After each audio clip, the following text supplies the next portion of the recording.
네.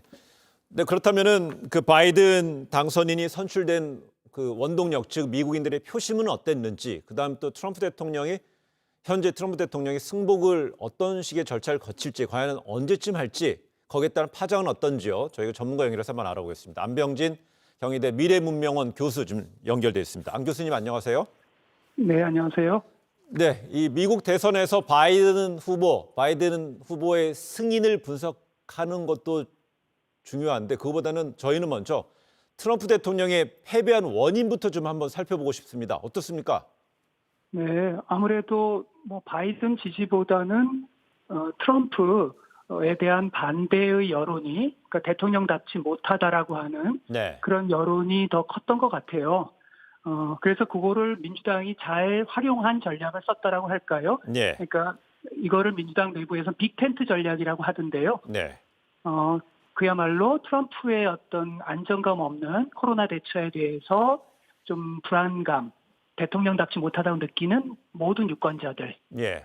민주당의 기존 집토끼뿐 아니라 뭐 여성, 뉴 밀레니얼 세대뿐 아니라 백인층, 네. 대졸, 고졸 뭐 이런 전반에서 지지율을 이렇게 유지를 한 거죠.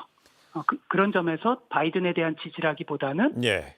트럼프에 대한 어떤 그 반대, 그것이 결정적 패인이 아니었는가 생각이 예. 듭니다. 안 교수님은 트럼프의 패인 중에 핵심 키워드로 대통령답지 못하다고 미국의 유권자들이 판단했다는 건데 그렇다면 예. 이른바 그 쇠락한 공업지대라 불리는 러스트벨트에서 바이든이 역전할 수 있었던 또 승인은 뭐라고 보십니까?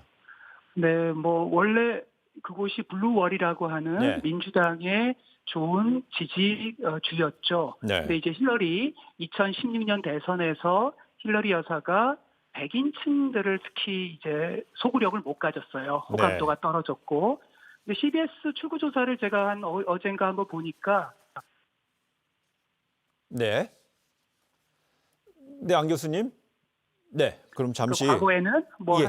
한 14% 정도 격차를 났던 2016년에는, 근데 지금은 이번에 2020년 출구조사를 봤더니 백인 남성의 지지율이 거의 동률을 기록했고, 네.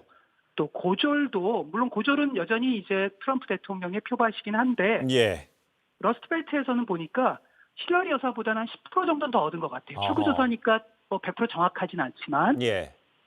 그런 점에서 결국 러스트벨트에서 블루월을 회복해 왔다. 예. 왜냐하면 제조업 기반의 노동자들이, 특히 백인 노동자들이 예. 좀 그 바이든과의 연대감, 노동자에 대한 바이든의 친노동 정책이나 대통령다운 모습, 뭐 이런 부분에서 유대감을 가졌고, 예. 또 미시간이나 이런 데서 또 집토끼들도 많이 나왔고. 알겠습니다. 그 교수님 얘기 중에 잠시 통신 상태가 안 좋았습니다. 시청자 여러분들에게 그 깊이 양해 말씀드리고요. 교수님, 그리고 트럼프 네, 대통령이 여전히 그 불복 의사를 굽히지 않고 있잖아요. 예. 어떤 계획, 어떤 속내가 있는 거로 해석을 하십니까? 트럼프 대통령의 원래 스타일이 원래 그렇습니다. 원래 두 가지를 지금 생각하고 있을 겁니다. 네. 하나는 원래 본인이 루저라고 생각을 안 하는 분이기 때문에 어떤 대안적 현실, 그래도 연방 대법원까지 가면 본인이 지명한 보수적 대법관들이 본인의 손을 들어줄 것이다라고 하는 본인만의 대안적 현실, 네. 이것에 대한 환상을 갖고 있고요. 네. 대안적 현실을 항상 만드는 게 트럼프 대통령의 스타일입니다. 네. 이게 이제 어릴 때부터 아버님으로부터 좀 가혹한 훈육을 받았을 때부터의 어떤 그 자기 방어 기제예요. 예. 뭐 그런 측면이 있고요.